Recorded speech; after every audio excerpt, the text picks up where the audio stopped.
Umat ini dikatakan umat terbaik bukan karena pergi ke Mekah setahun 2 kali. Umat ini dikatakan umat terbaik bukan karena suaranya merdu membaca Al-Quran.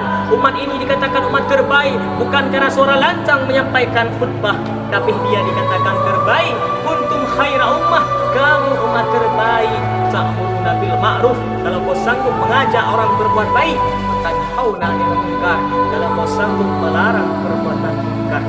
Yang sanggup dengan tangannya, yang sanggup dengan jabatannya, yang sanggup dengan kekuasaannya.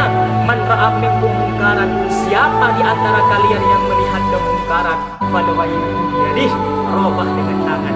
Ketika tanda tanganmu masih berlaku, ketika kekuasaan masih ada di dalam tanganmu, pakailah dia untuk menolong agama Allah. Orang yang paling rugi adalah orang yang pernah menerima jabatan, orang yang pernah menerima kekuasaan tapi tidak dipakai